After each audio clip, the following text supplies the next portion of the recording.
Okay, welcome to సుమరన్ రప్పక presents దుప్పట్లో దడదడ సినిమా. Crack Jack.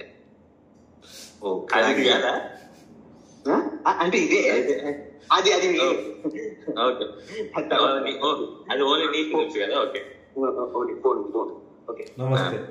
ఓకే అయిపోయినాయి మీ డిస్కషన్స్. క్వశ్చన్ స్టార్ట్ చేయాలి ఇంకా నేను ఆన్సర్ కూడా అయిపోయింది. స్టార్ట్ చేయండి. మొదలు పెట్టండి సార్. సుమరన్ రప్పక గారు, మీకు బిస్కెట్ కంపెనీ పేరు పెట్టాలని ఎందుకు అనిపించింది? సరదా. యాక్చువల్ గా నేను షాప్ బిస్కెట్లు బాగా ఇస్తాడు. నన్ను మాట్లాడారు. క్రాక్ జాక్ ఒక సాల్ట్ అండ్ స్వీట్ ఫ్లేవర్స్ రెండు కలిస్తే అది ఒక క్రాక్ జాక్ అని ఒక ఈ బిస్కెట్ కంపెనీ అనేది ఒకటి అర్థం చేంజ్ అయిపోతుంది. అదే చెప్తున్నా, వీళ్ళిద్దరు కూడా ఒకళ్ళు సాల్టీగా ఒకరు షుగర్ గా ఉంటే అనుకోని ఏదో ప్రేక్షకులకి సార్ మీరు ఏం మాట్లాడుతున్నారు? పెట్టాను. అదే మీ ఇష్టం, మీరు ఏమన్నా ఊహించుకోండి. అనురాధ అని క్వశ్చన్, ఈ సినిమా షూటింగ్ లో ఎవరు ఎక్కువ టేక్స్ తీసుకున్నారు, ఎందుకు? మా డైరెక్టర్ ఎక్కువ టేక్స్ తీసుకున్నాడు. బేసిక్ గా చెప్పలేడు, అది చెప్తే అది తెచ్చిపోతాడు, అందుకే అది చెప్పడు. మా డైరెక్టర్ ఎక్కువ టేక్స్ తీసుకున్నాడు సార్. అంటే మరి అంత పర్ఫెక్షన్ కోసం. ఇప్పుడు నాది చిరంది ఒక నేను మీకు ఎక్స్ప్లెయిన్ చేస్తాను. ఒక సీక్వెన్స్ ఉంటుంది, ఇద్దరం ఒకేసారి సిగరెట్ పొగ అనేది వదలాలి. అప్పటిదాకా సిగరెట్ తాగుతున్నాం ఇద్దరం సిగరెట్ పొగ వదిలేం, కానీ చిరంది కాస్త పైకి వెళ్ళింది. అది అక్కడ పైకి వెళ్ళకూడదు, ఇక్కడే రావాలి అని చెప్పి రీటేక్ అని చెప్పారు. అలా రీటేక్ చేసి దగ్గర 40 సార్లు చేసేసరికి 2 సిగరెట్ డబ్బాలు అయిపోయింది. ఒక లంగం మింగేసింది. మా డైరెక్టర్ గారు ఎక్కువ టేక్స్ తీసుకున్నారండి. మరి పొగ అనేది బ్యాలెన్స్ ఉండాలి కదా. నాకు ఈ ఇంటర్వ్యూ మొత్తం సుమరన్ అన్న ఇందులో మనం ఆశ్చర్యపోయే విషయం ఏంటంటే, ఒక 40 టేకులు తీసుకున్నా కూడా మళ్ళీ తిరిగి ఫస్ట్ టేక్ ఓకే చేశారు. అది ఆయన గొప్పతనం. ఏం లేదు, ఇక్కడ రాజమౌళి ఏదామని చూసాను కానీ అంత లేదు. మరి దానికంటే బెటర్ వస్తుందేమో అని నేను అనుకున్నాను. మరి మీరు బెటర్ గా చేయలేకపోయారు. మరి 3 కూడా అండి మా డైరెక్టర్ అసలు. ఓకే ఇంకా next question. So Maruti sir. Sir నేను మారిపోయినండి, నా పేరు మార్చింది సార్. సుజుకి కూడా వచ్చిందా? మీ పేరు చెప్తే ప్రేక్షకులు జ్ఞానవీర్. ఓకే, సో జ్ఞానవీర్ గారు, మీరు ఈ స్టోరీ ఎందుకు ఓకే చెప్పారు, ఎలా ఓకే చెప్పారు? సుమరన్ రపాక మీకు ఏం చెప్పి ఒప్పించాడు? విన్నందుకు. అసలు వాడు ఏం చెప్పిండని అడగండి. నాకు క్వశ్చన్ ఫస్ట్ వాడికి, అసలు వాడేం చెప్పాడు అసలు నాకు? బేసికల్లీ చెప్పండి. ఆడొక సీన్ చెప్పి ఇట్లా తీద్దాం అనుకుంటున్నాము, ఇది చేద్దాం అనుకుంటున్నాం అని చెప్పాడు. సరే ఏదో చేద్దాం అనుకుంటున్నాడు కదా, కుర్రాడు ఆశపడుతున్నాడు అని సరే అని లాలీపాప్ ఇచ్చేసి సినిమా చేసి మధ్యలో క్రాక్ వస్తున్నావు. క్యారెక్టర్ అట్లా ఉండిపోయింది. ఉండిపోతే పర్లేదు. ఓకే, సో సుమరన్ వాడు నాకు స్టోరీ చెప్పలే, బొక్క చెప్పలే. వాడు నాకు హీరోలకే స్టోరీ తెలియదు అని అంటే హీరోలకు కాదు రాదు. అసలు నువ్వు అలా అనుకుంటున్నావు. నా ఉద్దేశంలో మా డైరెక్టర్ కూడా స్టోరీ తెలియదని నా ఫీలింగ్. ఎవరికి తెలియదు స్టోరీ. ఆడికే తెలియదు స్టోరీ. నాకు తెలుసు. సినిమా మధ్యలో కూర్చొని మళ్ళీ ఎండింగ్ దాన్ని స్టార్టింగ్ నుంచి ఎండింగ్ రాకుంటాం. అసలు సినిమా ఎడబోతుంది, ఏమైతుంది ఏం తెలియదు. అయ్య గారు రాసిన డైలాగులు ఇంట్లో చూపించాలంటే మనం ఇంట్లో ఉండకూడదు. అది రీరైట్ రాసాం కాబట్టి కూర్చొని ఒక మాదిరి క్వశ్చన్, సీరియస్ క్వశ్చన్. సుమరన్ సార్, ఎంత సీరియస్? జోకిస్తే కూడా నవ్వవా? మాకైతే నవ్వదు. ఈ సినిమా బడ్జెట్ ఎంత? బేసికల్లీ సినిమా బడ్జెట్ 7,500 రూపాయలు మాత్రమే. ఎందుకు అందరూ ఫ్రీ యాక్టర్సా? ఫ్రీ యాక్టర్స్ అంటే ఆల్మోస్ట్ ఫ్రీ యాక్టర్స్. అన్నా నెక్స్ట్ క్వశ్చన్. ఇప్పుడు 7,500 అన్నావు, అందులో ఎంతమంది యాక్ట్ చేస్తున్నారు, వాళ్ళకి ఎంతమంది ఫుడ్ పెట్టినావు, ట్రావెలింగ్ ఛార్జీలు ఎట్లా, how you managed all this? బేసికల్ గుర్తున్నాయి. బేసిక్ గా మొత్తం 20 మెంబర్స్ ఉన్నారు యాక్టర్స్. స్క్రిప్ట్ 20 మెంబర్స్ లో ఒక రోజు ఒక 5గురితో, ఒక రోజు ఇంకో 5గురితో ఇట్లా మార్నింగ్ ఈవినింగ్ వేసుకున్నాం. కానీ బేసిక్ గా అందరు సపోర్ట్ చేసింది ఏంటంటే ఫుడ్ అసలు మ్యాక్స్ టు మ్యాక్స్ అసలు తినకుండా చేసింది అసలు. సో మ్యాక్స్ తినలేదు 2 రోజులు చేసి సినిమా చేపించాం. అదే నిరాహార దీక్ష చేసింది లిటరల్లీ. బేసిక్ గా మేము ఫుడ్ తిందామన్నా కూడా దగ్గరలో లేవు. నర్సాపూర్ అడవుల్లో చేశాడు షూటింగ్ అన్న. సో అందుకే ఫుడ్ అనమాట. పండు ఫలాలు కూడా లేవాడు. తిందామంటే చెట్టుకి కాస్త 2-3 తెంపుకుందామన్నా కూడా. ఆకలితో ఉన్న వాళ్ళని ఫుడ్ పెట్టకుండా సినిమా షూటింగ్ తీసిన సుమరన్ రపాక.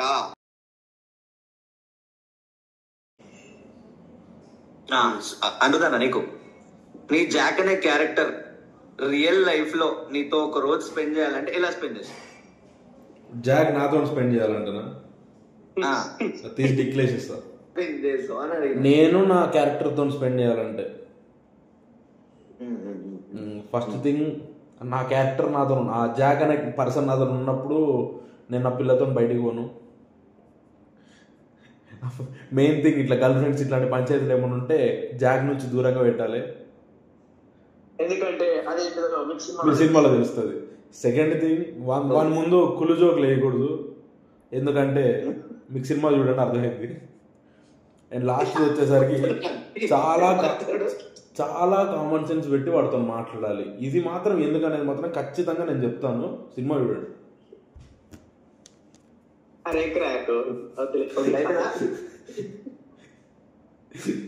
ఏరా క్రాక్. కానీ ఆ జాక్ క్యారెక్టర్ కి కరెక్ట్ గా సెట్ అయ్యే క్యారెక్టర్ మాత్రం క్రాక్. అందుకే వాళ్ళు క్రాక్ జాక్. వాడికి ఉంది నేను తీసుకుంటా, నాకుంది వాడికి ఇస్తా. డింగ్ డింగ్.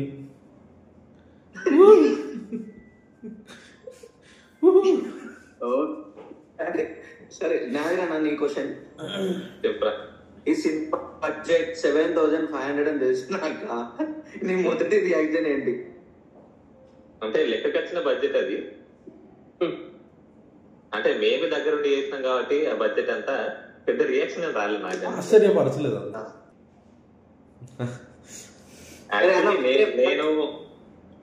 నేను కొందరికి చూపించినప్పుడు మా ట్రైలర్ గానీ నా ఎంట్రీ సీన్ గానీ అంటే పెద్దవాళ్ళకి చూపించినప్పుడు పేర్లది కానీ వాళ్ళు నేను చెప్పిన బడ్జెట్ కి అసలు అనుకోలేదు. వాళ్ళు థియేట్రికల్ రిలీజ్ అనుకున్నారు.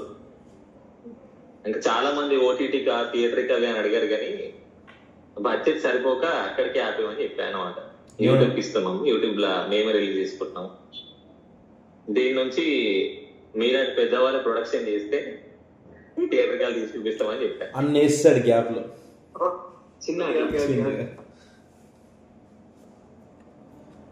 సరే సేమ్ నీకే నా క్వశ్చన్. ఇంకోటి, హలో రాజమౌళి గారు, నేను క్రాక్ జాక్ ప్రెస్ మీట్ లో ఉన్నాను సార్, ఒక 5 minutes వెయిట్ చేస్తారా?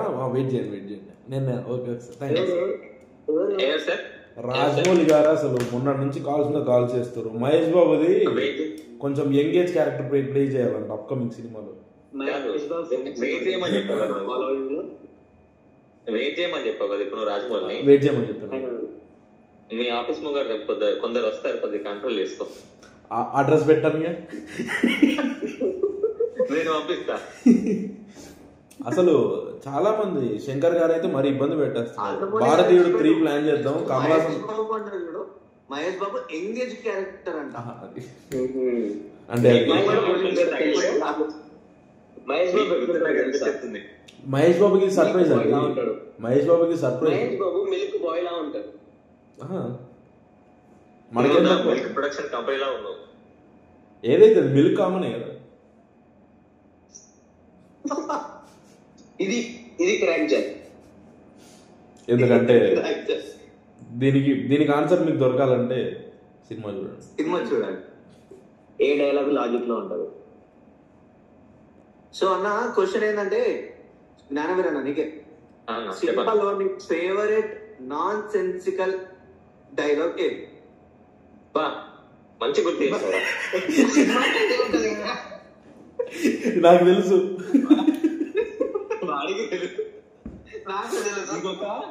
నీకు ఒక కార్ అని, ఒక లైసెన్స్ అని ఒక డైలాగ్ వస్తుంది. నువ్వు నన్ను వదిలేస్తే డైలాగ్ సేమ్ అనేవాడు. కారు, లైసెన్స్ ఈ 2 పదాలు గుర్తుపెట్టుకో. డ్రైవింగ్ లో సీన్ ఉంటది, నీకు అర్థమవుతుంది. తర్వాత నాకు మెసేజ్ చేయి. అది నీకు అర్థమైందో లేదో నాకు చెప్పప్పుడు.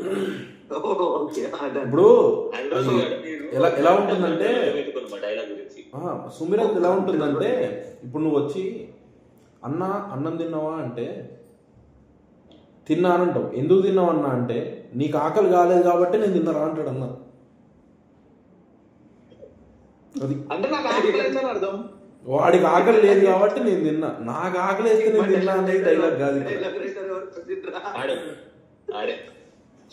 నాకు ఆకలి వేస్తే నీకు ఆకలి కాలేదు కాబట్టి నేను తిన్నా అంటే నాకు ఆకలి అయింది. అదే నాకు ఆకలి వేస్తే నేను తిన్నా అని చెప్పకుండా నీకు ఆకలి లేదు కాబట్టి నేను తిన్నా అని చెప్తాడు మా డైరెక్టర్. చెప్పండి, మీటింగ్ ఉన్నది. క్రాక్ జాక్ లో నువ్వు ఎన్నిసార్లు అరే ఇక్కడ ఏం జరుగుతుందిరా అని అనుకున్నావు? ప్రతిరోజు అనుకున్నాడు. ఎవ్రీ సెకండ్ అనుకున్నా.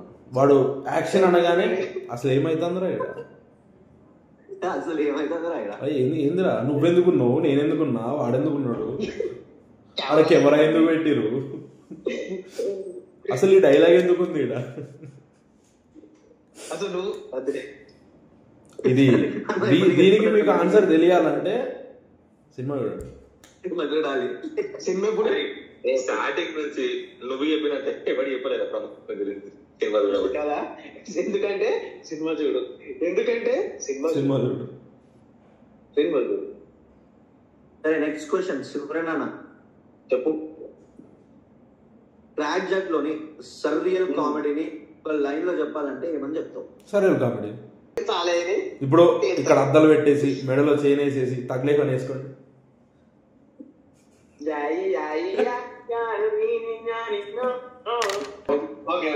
బేసిక్ గా ఈ సరియల్ కామెడీ అనేది మన తెలుగులో చాలా అంటే చాలా తక్కువ వచ్చినాయి. బేసిక్ గా ఒకప్పుడు అల్లరేష్ తీసేటోడు, ఇప్పుడు అలా ట్రై చేద్దాం అనుకున్నా.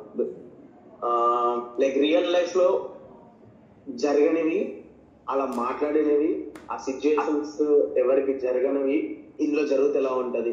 ఆ సరియల్ అంటే అది జరగనది. సో ఒక సింపుల్ సరియల్ కామెడీ. అందుకనా మూవీ సెన్సార్ గురించి అడిగిన, సెన్సార్ ఏంటి? మాది సెల్ఫ్ సెన్సార్ సినిమా అండి. అంటే ఆడియన్స్ బట్టి మార్చుకుంటూ వెళ్ళిపోతాం. సెల్ఫ్ సెన్సార్ మాది యూ బై ఏ కాదు, ఏ కాదు, మాది బి. బి అంటే బి గ్రేడ్ సినిమా కాదు, మాది Z. Z censor. Z censor అనకండి, it's self censor. Self censored film అని పడుతుంది మీకు సినిమాలో. సెల్ఫ్ సెన్సార్డ్ సినిమా అని తెలుస్తుంది. మీకు అది తెలియాలంటే సినిమా చూడాలి. నాకు ఒక ప్రశ్న ఉంది. ఎవరికి? ఆండ్రూది అని ఫస్ట్ అడుక్కో. మనం తీసిన దాంట్లో నీకు నచ్చిన సీన్ ఏంటిదిరా?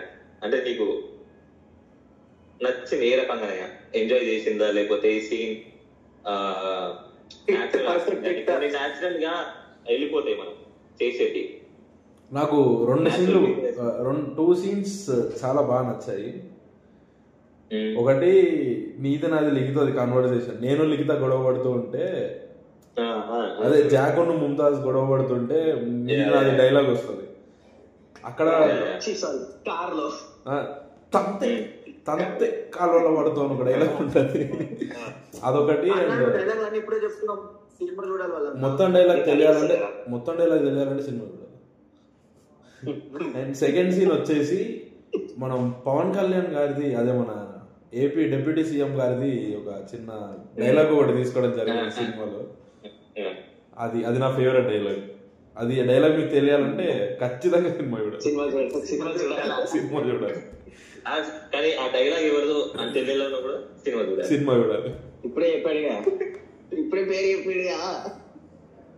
డైలాగ్ నచ్చింది ఆడికి. సరే, జ్ఞానవీర నష్టమైన సీన్లు అయిపోయినాయి. ఇప్పుడు కష్టమైన ఇంకోటి నాకు నచ్చని సీన్లు అడగవా? నాకు నచ్చని సీన్లు అడగవా? ఓ డైరెక్టర్ సార్ మీకే ఓకే ఓకే నచ్చని సీన్ ఏంటిదిరా? నచ్చని సీనా? నిన్ను కాదు అడిగేది అంటారు. సార్ హీరోయిన్ పెట్టారు సార్ సినిమాలో, మాకు పెట్టలేదు. బేబీ నాకు నచ్చలేదు సార్, అది నాకు నచ్చలేదు. చాలా చాలా చాలా చాలా కష్టంగా ఉండేది. నాకు ఎందుకు నచ్చలేదో తెలియాలంటే మాత్రం సినిమా చూడాలి. ఇప్పుడు నీకు బాగా నచ్చిన సీన్ ఏంటి? నాకు బాగా నచ్చిన సీనా కారణం కూడా బేసిక్ గా చాలా ఉన్నాయి. అందులో ఒకటి చెప్పు. ఇంట్రో చాలా బాగుంటది. ఇంట్రోనా సార్? ఇంట్రో ఇంట్రొడక్షన్ చాలా బాగుంటది. అంటే సార్ ఎవరిది సార్? నాదా సార్ చరణ్ సార్? నాదా సార్ చరణ్ సార్ ఇంట్రో నచ్చింది మీకు? ఇద్దరు ఉంటారు కదా చాలా అలా. ఇది మాత్రం మీరు ఖచ్చితంగా సినిమా చూసి కామెంట్ సెక్షన్ లో డైరెక్టర్ నేర్చుకోండి. నాకు బాగా నచ్చిన సీన్ ఏంటి తెలుసా? అంటే న్యాచురల్ గా వచ్చిన పర్ఫార్మెన్స్. అది బిజినెస్ అంటే మనం చేసేదాన్ని యాక్టింగ్ లో అది క్యాండిల్ సీక్వెన్స్ కాదు, యూరిన్ సీక్వెన్స్. ఓహో ఆహా, నాకు ఇప్పటికి కూడా స్మెల్ వస్తుంది. ఇట్లా అంటే సినిమాలో చాలా ఉన్నాయి. ఇంకా ట్రైలర్ లో చూపించింది నాకు ఇప్పుడు స్మెల్ వస్తుంది. అరే 2 hours రా, 2 hours ఉన్నాం వాష్రూమ్ లో. 2 hours ఎవడు పడితే వస్తాడు, పోతాడు, మళ్ళీ మేము ఆడే షూటింగ్, మళ్ళీ వస్తారు, మళ్ళీ ఆడే షూటింగ్. ఇంకో చెప్పేది ఇంకో యూరిన్ సీక్వెన్స్ పోసాక వానికి చూస్తా గుర్తుందా? Phone call. అయ్యో సారీ, ఇప్పుడు ఇవన్నీ తెలియాలంటే చాలా ఇవ్వాల్సిందే. ఈ యూరిన్ గురించి తెలియాలంటే సినిమా చూడాల్సింది ఖచ్చితంగా. చాలా దరిద్రంగా ఉంది ఇది, కానీ అనకూడదు, కానీ బాగుంటుంది. పబ్లిక్ వాంట్స్ దిస్ అతి అనకూడదు కానీ బాగుంటుంది. ఉంటది. ఇష్టమైన నచ్చినాయి అన్నీ అయిపోయినాయి. కష్టమైన సీన్ ఏది అనిపించింది? కష్టపడిన సీన్ ప్రతి ఒక్కటి కష్టపడుకుంటేనే తీసాం. కానీ ఒకటి మాత్రం బిఫోర్ ప్రీ క్లైమాక్స్ 11 ఏమో స్టార్ట్ చేసినాము, ఈవినింగ్ 7 వరకు వర్షంలో షూటింగ్ చేసినాం. మాకు కావాల్సిన కంటిన్యూస్ గా 9 గంటలు వర్షంలో నిలబెట్టి తీసినాడు. ఇట్లా అంబ్రిల్లా అన్ని ఇట్లా కెమెరా పెట్టి మొత్తం సెట్ లో కెమెరాకే, సెట్ మొత్తంలో ఓన్లీ కెమెరాకే. లేకపోతే సినిమా బయటికి రాదుగా. అది కాదు, సెట్ మొత్తంలో ఆ రోజు యాక్టర్స్ అందరూ ఉన్నారు క్లైమాక్స్ కాబట్టి. మొత్తం ఒక 15 మంది దాకా ఉన్నారు. 15 మందికి 2 వాటర్ బాటిల్. అందుకే మమ్మల్ని తడవకుండా బతికించింది మాత్రం చెట్లు లేకపోతే కదా. ఆ చెట్టుకి స్పెషల్ థ్యాంక్స్ చేస్తున్నాను. ఆ చెట్టు ఎక్కడో మీకు తెలియాలంటే సినిమా చూడండి. మాట్లాడేది కదా సూర్య. క్లైమాక్స్ గురించి చెప్పవా? నువ్వు క్లైమాక్స్ గురించి చెప్పాలంటే నేను క్లైమాక్స్ గురించి చెప్పాలంటే ముందైనా తెలియదు. సినిమాది చెప్తా క్లైమాక్స్ మీద.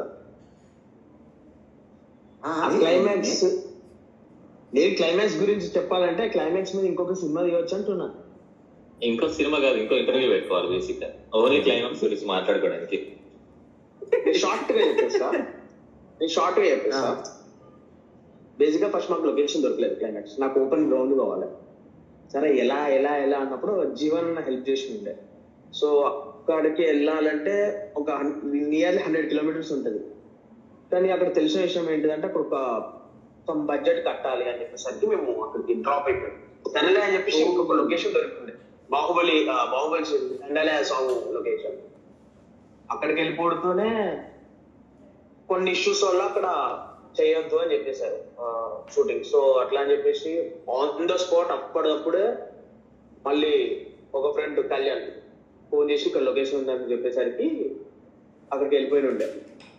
లిటరల్ గా నేను జ్ఞానగిరి బ్రో ఒక స్కూటీ మీద అలా ఒక 70 కిలోమీటర్లు పోయాం. అక్కడ పోయిన తర్వాత లొకేషన్ నచ్చలేదు. ఫొటోస్ లో బాగుంది లొకేషన్, ఆన్ సెట్ పోయినాక తెలిసింది లొకేషన్ బాగాలేదని.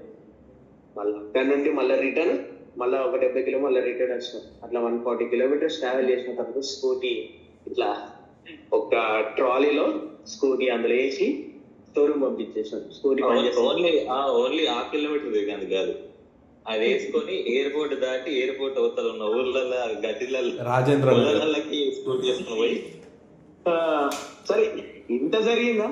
సరే మళ్ళీ ఎట్లా షూటింగ్ అంటే అప్పుడు ఒక గ్రౌండ్ దొరికింది. అది కూడా నచ్చలేదు, బట్ తీయాలి, షూటింగ్ తీయాలి, టైం లేదు. సరే అని చెప్పేసి స్టార్ట్ చేసిన ఉండే మియాపూర్ అక్కడ లేదు కుక్కడపల్లి. సో అక్కడ లోకల్స్ అడిగి ఉండే, బ్రో ఇక్కడ రేపు షూటింగ్ చేసుకోవచ్చా అంటే రేపు చేసుకోండి ఎవరు రారు అని చెప్పింది. సరే అని చెప్పేసి రేపు మార్నింగ్ మేము ఒక 7 o'clock అక్కడ ఉన్నాం. పోయి చూసేసరికి ఒక్కొక్కరు ఒక 20 మంది క్రికెట్ ఆడుతున్నారు. నాకేం అర్థం కాలేదు. అదే రోజు లాస్ట్ డే షూట్, ఆ రోజు కంప్లీట్ చేయాలి ఎట్టి పరిస్థితుల, నాకేం అర్థం కాలేదు. సరే అని చెప్పేసి వాళ్ళు పోయేదాకా ఒక 10కి షూటింగ్ స్టార్ట్ చేస్తే నువ్వు మధ్యలో 10కి షూటింగ్ స్టార్ట్ చేస్తే నైట్ 7 అయింది. ఆ నైట్ 7 గ్యాప్ లో ఏమైందంటే అక్కడ 3:30 వరకు ఆ గ్రౌండ్ లో చూసినాం, షూట్ చేసినాం. చుట్టూ ఆ రోజు నైట్ ఏమైంది తెలుసా? అది కంప్లీట్ చీకటి అయింది. వావ్. సో 3:30 వరకు అక్కడ షూటింగ్ చేసినాము. షూటింగ్ చేసేసి అక్కడ లోకల్స్ వచ్చి ఇక్కడ మేము క్రికెట్ ఆడుతున్నాము, ఒక 40 మంది వస్తారు, ఆ గ్రౌండ్ మొత్తం ఫిల్ అయిపోతుంది అని చెప్పేసరికి మళ్ళీ అక్కడ దగ్గర నుంచి వేరే లొకేషన్ షిఫ్ట్ అయినాం. సో నువ్వు క్లైమాక్స్ లో చూస్తే 2 లొకేషన్లు ఉంటాయి నీకు మేనేజ్ చేసినట్టు. మళ్ళీ అక్కడ నుండి అక్కడ పోయి చూసేసరికి అక్కడ ఒక ఫుల్ మొత్తం పబ్లిక్ ఉన్నారు, వాళ్ళని మేనేజ్ చేసి మొత్తం లో యాంగిల్స్ పెట్టుకొని ఎట్లా అటు ఇటు అడి చేసేసి క్లైమాక్స్ చేసేసారు. అట్లా ఏడంటే మొదటి రోజు షూటింగ్ లో జరిగి నిన్ను షాక్ చేసిన విషయం ఏంటి? ఫస్ట్ డేనా? షూటింగ్ లేట్ వచ్చింది. నేను అడగల షాక్ చేసింది ఏంటి అని అడిగిన చెప్పు. అదే షాక్ అయినా. దాని తర్వాత సీన్ అంతే, మీరు లేట్ రాకపోతే నాకు ఇంకా టైమింగ్ లేదు. ఫస్ట్ డే ఇట్లా పీస్ ఆఫ్ మైండ్ లో ఉన్నా, మీరు రాలే. Voice break. క్వశ్చన్ అందరికనమాట. యా హలో, ప్రేక్షకులు ఈ సినిమా చూడడానికి ఒక్క రీజన్ చెప్పండి. ఏ రీజన్ చెప్తారు? అందరం తీసిన నోట్ చూడాలి. నన్ను చెప్పండి, నీకు స్ట్రెస్ గా ఉందా? మీ ఇంట్లో మీ పిల్లం కొడుతుందా? నీకు జాబ్ లేదా మీ ఇంట్లో తిడుతున్నారా? మీకు ఏమంటారు, మీ కలిసి వదిలేసి వెళ్ళిపోయిందా? అయితే మీరు ఖచ్చితంగా ట్రాక్ చేయండి కూడా అని చెప్పి కిడ్నీలో రాళ్ళున్నా చూడు. ప్రమోషన్ ఇది కాదు, అది లాస్ట్ కూడా ఎక్కడ విన్నావా? కిడ్నీలో రాళ్ళున్నా చూడు అన్నా. గర్ల్ ఫ్రెండ్ కాదురా, కిడ్నీలో రాళ్ళు. నాకు అసలు ఇక్కడ ఉన్న మెయిన్ డౌట్ ఏంటంటే బేసిక్ గా అసలు ఈ క్రాక్ జాక్ ఇంత నీట్ గా అంత క్వాలిటీగా ఒక ఫిలిం లుక్ రావడానికి మెయిన్ రీజన్ నువ్వు కాదు, వినయ్ సాయి ఆకుల విఎస్ఏ. యాక్చువల్ నేను స్టార్టింగ్ అదే అడుగుదాం అనుకున్నా, అసలు ముఖ్యమైన అసలు మెయిన్ పర్సన్ ని యాడ్ చేయలేదని. ఈ జాక్ గురించి తెలియాలంటే రేపటి August 9th grandly tomorrow release. అంతేనా? 3, 2, 1. ఈ ఊ ఏంటో తెలియాలంటే రాజమౌళి గారు వచ్చేస్తున్నాను. బాబు సినిమా అరే ఎట్లా అట్లా వెళ్ళిపోతే ఎట్లా? బాబుకి అర్జెంట్ అంటే పోయింది, షుగర్ ఉంటుంది. బోయ్